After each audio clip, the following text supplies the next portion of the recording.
सबसे पहले प्रश्न जो आप लोगों का स्टार्ट होता है वो पहले खंड अ आएगा, और खंड अ में बहुविकल्पीय प्रश्न रहेगा। कितने? 20 बहुविकल्पीय प्रश्न रहेंगे, जिनका उत्तर आपको OMR शीट पे देना होगा। कहाँ पे? OMR शीट पे देना होगा। तो चलिए देखिए, OMR शीट पे इसका उत्तर देना होगा आप लोगों को। पहला प्रश्न मैं पढ़ता हूँ, ठीक है। एक एक प्रश्न हम लोग हल करके बहुत बाकायदे से समझा समझा कर एक एक प्रश्न हल करने वाला हूँ। देखो पहला प्रश्न यह है, कह रहा है कि दो पृष्ठों से घिरा हुआ कोई पारदर्शी माध्यम जिसका एक या दोनों पृष्ठ गोलीय है कहलाता है। ठीक है, कह रहा है कि दो पृष्ठों से घिरा हुआ कोई पारदर्शी माध्यम है, पारदर्शी जिससे प्रकाश आर पार जा सके। ठीक है, एक या दोनों पृष्ठ उसके गोलीय हो तो वो कहलाता है। तो क्या कहलाएगा आपका? गोलीय दर्पण कहलाएगा। सिंपल, गोलीय दर्पण का तो ये आप लोगों का बस परिभाषा पूछ दिया है। ठीक है, गोलीय दर्पण का ये सिर्फ आप लोगों को परिभाषा पूछ दिया है, क्योंकि गोलीय दर्पण का परिभाषा यही तो होता है कि दो पृष्ठों से घिरा हुआ कोई ऐसा पारदर्शी माध्यम जिसका एक या दोनों पृष्ठ गोलीय है, गोलीय दर्पण कहलाता है। देख पा रहे हो ना कि प्रश्न किस प्रकार पूछ रहा है, कितना लॉजिकल, उसी का परिभाषा को प्रश्न बना दिया हो। चलिए बात करते हैं दूसरा प्रश्न। दूसरा प्रश्न यह है कि दंत विशेषज्ञ मरीजों के दांतों का बड़ा प्रतिबिंब देखने के लिए किस दर्पण का उपयोग करते हैं? कह रहा है कि जो दांत वाले विशेषज्ञ होते हैं, जो दांत का इलाज करते हैं, तो आपको मुख में अगर दांत उनको देखना होगा तो कौन सा प्रतिबिंब का प्रयोग करते हैं, कौन सा दर्पण का प्रयोग वो करते हैं मेरे प्यारे बच्चों? ठीक है, तो अवतल दर्पण का, किसका? अवतल दर्पण का प्रयोग करते हैं, क्योंकि अवतल दर्पण बड़ा प्रतिबिंब बनाता है, तो आसानी से देख पाते हैं आपके दांतों के अंदर बैक्टीरिया को, जितने बैक्टीरिया जो भी चीजें हो, तो अवतल दर्पण से उनको देखा जाता है। डॉक्टर अवतल दर्पण का प्रयोग करते हैं। इसके बाद अगर हम बात करें तीसरा प्रश्न, तीसरा प्रश्न यह है कि किसी उत्तल लेंस के सामने 2f और अनंत के बीच कोई वस्तु रखा गया है, इसका प्रतिबिंब बनेगा। तो मेरे प्यारे बच्चों, कोई उत्तल लेंस है, क्या है? उत्तल लेंस, और बिंब को कहाँ रखा गया है? 2f, ठीक है, और कहाँ पे? अनंत के बीच। 2f और अनंत के बीच अगर हम वस्तु को अगर यहाँ पे रख देते हैं तो उसका प्रतिबिंब कैसा बनेगा? तो उसका प्रतिबिंब मेरे प्यारे बच्चों आभासी, उल्टा और बड़ा बनेगा। कैसा बनेगा? आभासी, उल्टा व बड़ा बनेगा। सी वाला ऑप्शन क्या हो जाएगा? बिल्कुल करेक्ट हो जाएगा। आगे अगर हम बात करें तो चौथा प्रश्न देखो क्या है। चौथा है कि मानव नेत्र अभिनेत्र लेंस की फोकस दूरी को समायोजित करके विभिन्न दूरियों पर रखी वस्तुओं को फोकसित कर सकता है, ऐसा हो पाने के कारण है। ठीक है, कह रहा है कि मानव नेत्र, चाहे वस्तु को आप दूर रखो, चाहे नजदीक रखो, चाहे किसी भी वस्तु को कहीं पे भी देखो, वो अपने उसके फोकस दूरी को समायोजित कर कर और बहुत दूरी, चाहे बहुत नजदीक दूरी पे किसी भी प्रकार की वस्तु को रखे उसको वो देख पाता है। जैसे आप सूर्य को देख लेते हो, चंद्रमा को देख लेते हो, आपके सामने बस आ रहा है उसको देख रहे हो, तो वो क्या करता है कि फोकस दूरी को समायोजित कर कर वो देखने का काम करता है। तो उसको हम लोग क्या कहते हैं, यही पूछ रहा है। तो उसको हम लोग कहते हैं समंजन क्षमता।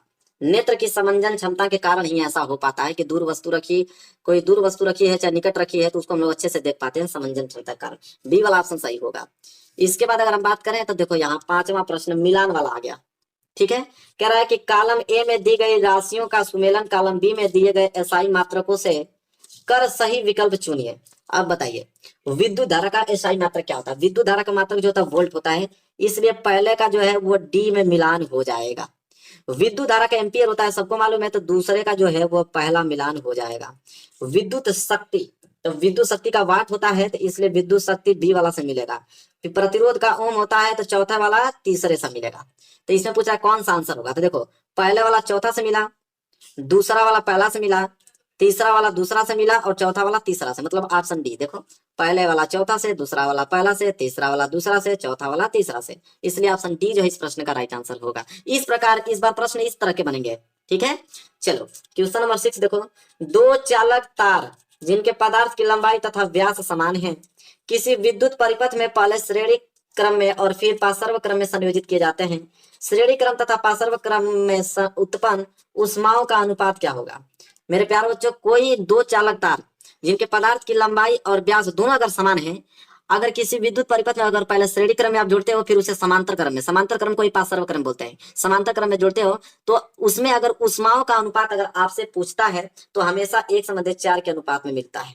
तो सी वाला ऑप्शन क्या हो जाएगा? राइट आंसर हो जाएगा। चलिए बात करते हैं सातवां। देखो सातवां प्रश्न है मेरे प्यारे बच्चों, सातवां है, दिख रहा है ना आप लोगों को? सातवां है कि किसी विद्युत धारावाही सीधी लंबी परिनालिका के भीतर चुंबकीय क्षेत्र। ठीक है, देखो ये परिनालिका है, कह रहा है कि किसी विद्युत धारावाही सीधी लंबी परिनालिका के भीतर चुंबकीय क्षेत्र जो होता है वो क्या होता है? तो जो होता है चुंबकीय क्षेत्र वो सभी बिंदुओं पर समान रहता है, इसलिए ऑप्शन डी जो है इस प्रश्न का राइट आंसर हो जाएगा। सभी बिंदुओं पर क्या होता है? समान रहता है। इसके बाद अगर हम बात करें प्रश्न नंबर 8वां, प्रश्न नंबर 8वां देखो, मैं थोड़ा बड़ा कर देता हूं ताकि स्क्रीन पे अच्छे से दिखे आप लोगों को। 8वां है, बेंजीन का संरचनात्मक सूत्र क्या है? तो बेंजीन का देखो यहाँ पे चित्र आपको दिखाई दे रहा होगा। बेंजीन का संरचनात्मक सूत्र होता है ये वाला, बी वाला, ये वाला चित्र होगा। तो इसलिए बी वाला ऑप्शन में कौन दिख रहा है? देखो बी वाला ये, इसलिए बी वाला ऑप्शन सही हो जाएगा। चलिए प्रश्न नंबर 9 देखते हैं। प्रश्न नंबर 9 है कि निम्नलिखित में से समजातीय श्रेणी है, ठीक है। तो इसमें से समजातीय श्रेणी पूछा है। देखो समजातीय श्रेणी में क्या होता है कि जिसमें CH2 का अंतर हो। तो CH2 का अंतर मेरे प्यारे विद्यार्थियों, पहला में दिखेगा आप लोगों को, एक चौथा में दिखेगा। तो पहला और चौथा किसमें है? बी वाला में। देखो पहला और चौथा, तो बी वाला ऑप्शन सही हो जाएगा। समजातीय श्रेणी जब भी पूछे तो CH2 का अंतर देख लेना, वही समजातीय श्रेणी होगी। इसके बाद हम बात करें 10वां प्रश्न, देखो क्या है कि पृथ्वी की भूपर्पटी में प्राकृतिक रूप से पाए जाने वाले तत्व या यौगिकों को कहते हैं। तो देखो पृथ्वी और भूपर्टी में जो भूपर्पटी होता है उसमें प्राकृतिक रूप से, मतलब प्राकृतिक रूप से पाए जाने वाले तत्व या यौगिकों को हम लोग खनिज कहते हैं। और तीसरा ऑप्शन सही हो जाएगा। खनिज का परिभाषा ही दे दिया है, परिभाषा देकर बहुत सारा प्रश्न पूछ रहा है। कह रहा है कि दांतों का क्षय कब प्रारंभ होता है? तो दांतों का क्षय कब प्रारंभ होता है कि जब मुंह का पीएच मान 5.5 से क्या होने लगे? कम होने लगे, तो समझ लो दांतों का क्षरण होना चालू हो जाएगा। इसके बाद 12वां प्रश्न देखो क्या है। 12वां प्रश्न मेरे प्यार बच्चों ये है, पहले अभिकथन दिया है। अभिकथन में बोला है कि जिंक सल्फ्यूरिक अम्ल के साथ अभिक्रिया करके जिंक सल्फेट तथा हाइड्रोजन गैस बनाता है। यह कथन विस्थापन अभिक्रिया है, ठीक है। तो बिल्कुल विस्थापन अभिक्रिया है। अभी मैं इसको कथन को प्रूफ करके दिखा देता हूँ। देखो क्या बोला है कि जिंक और सल्फ्यूरिक अम्ल, तो देखो जिंक हुआ Zn जिंक, सल्फ्यूरिक अम्ल H2SO4 होता है, H2SO4, ये आपस में अभिक्रिया करके जिंक सल्फेट बनाते हैं, मतलब ZnSO4 बनाते हैं और हाइड्रोजन गैस बनाते हैं, हाइड्रोजन गैस। बिल्कुल ये अभिक्रिया सही है। क्या है? विस्थापन अभिक्रिया। बिल्कुल देखो जिंक क्या कर रहा है कि हाइड्रोजन को अलग करके और SO4 के साथ मिलकर जिंक सल्फेट बना दिया, विस्थापन अभिक्रिया है। मतलब पहला वाला कथन तो जो अभिकथन है वो बिल्कुल सही है, पहला वाला अभिकथन सही है। तर्क क्या है कि जिंक ऑक्सीजन के साथ अभिक्रिया करके जिंक ऑक्साइड बनाता है। बिल्कुल नहीं, ऐसा तो कभी रिएक्शन ही नहीं होता है, ठीक है। मतलब पहला वाला सही है, इसलिए सी वाला ऑप्शन सही हो जाएगा कि अभिकथन पहला सही है परंतु तर्क दूसरा का क्या है? गलत है। तीसरा वाला ऑप्शन क्या हो जाएगा? सही हो जाएगा आपका। आगे अगर हम बात करें तो 13वां प्रश्न देखो क्या है, निम्नलिखित रासायनिक समीकरणों का पूरा कीजिए, ठीक है। यहाँ फिल इन द ब्लैंक्स दिया है और रासायनिक समीकरणों को पूरा करना है मेरे प्यार बच्चों, ठीक है। तो इसका राइट आंसर मेरे प्यार बच्चों क्या हो जाएगा? तो 13 का जो होगा वो बी वाला हो जाएगा, CH3COOH। इसको जब आप भरोगे इसमें तो पूर्ण रूप से ये क्या हो जाएगा? रिएक्शन संपूर्ण हो जाएगी, ठीक है। चलिए 13वां प्रश्न हो गया। 14वां देखते हैं। देखिए 14वां प्रश्न से आप लोगों का उपखंड ग स्टार्ट हो गया, ठीक है। क्या है यह 14वां? अंत श्वसन के दौरान वायु प्रवाह का सही मार्ग कौन सा है? जब अंत श्वसन हम लोग सांस लेते हैं तो उसका सही स्टेप क्या है? तो उसका सही स्टेप मेरे प्यारों जो ऑप्शन डी है, क्योंकि पहले नासा द्वार में जाता है, नासा द्वार से होकर ग्रासनी में जाता है, फिर कंठ में जाता है, फिर श्वास नली में, तब जाके कुपिकाओं में जाता है। तो उसका सही जो स्टेप है ये डी वाला ऑप्शन सही है, ठीक है। इसके बाद 15वां प्रश्न देखिए क्या है। 15वां प्रश्न है मेरे प्यारे बच्चों कि निम्नलिखित कथन तथा कारण को पढ़कर दिए गए विकल्पों में से सही विकल्प का चयन कीजिए, ठीक है।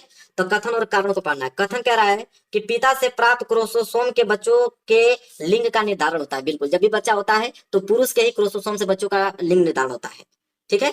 इसके बाद कह रहा है कि कारण दूसरा, मानव पुरुष में से एक X और Y गुणसूत्र होता है, ठीक है। तो मेरे प्यारे बच्चों ये भी आप लोगों का बिल्कुल सही है, ठीक है। इसलिए सही है क्योंकि मनुष्य में, पुरुष में X और Y ही गुणसूत्र होता है, महिलाओं में तो XX गुणसूत्र होता है, ठीक है। तो दोनों कथन सही आपका है, पहला वाला भी दूसरा वाला भी। इसलिए कथन और कारण दोनों सत्य है और कारण कथन का सही व्याख्या करता है, बिल्कुल सही होगा ऑप्शन नंबर पहला। क्लियर हो गया आप लोगों को? चलिए आगे अगर हम बात करते हैं तो 16वां प्रश्न देखो क्या है, विद्युत आवेश के प्रवाह का सही दिशा कौन सी है? तो विद्युत आवेश के प्रवाह का सही जो दिशा मेरे प्यारे बच्चों, ये आप लोगों का सही दिशा ये वाला है।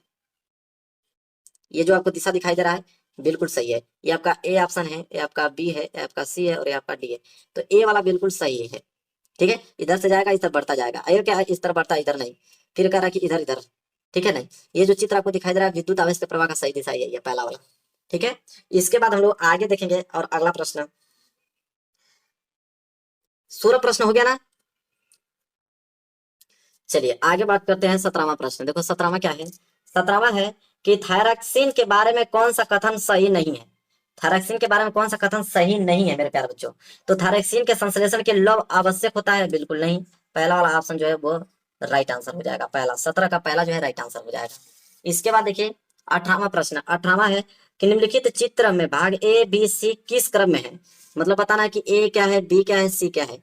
ए वाला पोर्शन आपको दिखाई दे रहा है, ठीक है। तो ए वाले को मेरे प्यारे बच्चों क्या कहते हैं हम लोग? ए वाले को हम लोग बोलते हैं बीज पत्र। ए वाले को हम लोग क्या बोलते हैं? बीज पत्र बोलते हैं। और बी वाला को जो ये वाला भाग दिखा रहा है इसे बोलते हैं प्रांकुर, और ये जो लास्ट वाला इसे बोलते हैं मूलांकुर, इसलिए पहला वाला ऑप्शन सही हो जाएगा, बीज पत्र, प्रांकुर और मूलांकुर। ठीक है, ये वाला। इसके बाद अगर बात करें 19वां प्रश्न, देखो क्या है कि जनन की अलैंगिक विधि से उत्पन्न संतति में परस्पर अधिक समानता होती है, क्योंकि क्योंकि क्योंकि अलैंगिक जनन में ही केवल एक जनक का भाग लेता है। ठीक है, तो ये वाला बिल्कुल क्या है आप लोगों का सही है। दूसरा है कि अलैंगिक जनन में युग्मक शामिल नहीं होते हैं, तो युग्मक शामिल नहीं होते हैं। ए और दूसरा का सही है दोनों, तो पहला वाला ऑप्शन सही हो जाएगा, ए और दूसरा। ठीक है, इसके बाद देखो यहाँ पे 20वां है, एक आहार श्रृंखला में तीसरे पोषी स्तर पर हमेशा कौन होता है। ठीक है, तो हमेशा मांसाहारी प्राणी होता है, तीसरे स्तर पे मांसाहारी प्राणी, पहला वाला ऑप्शन सही हो जाएगा। तो ये तो 20 ऑब्जेक्टिव क्वेश्चन थे, ठीक है, जो कि हमने करके आप लोगों को बताया है एक एक प्रश्न का।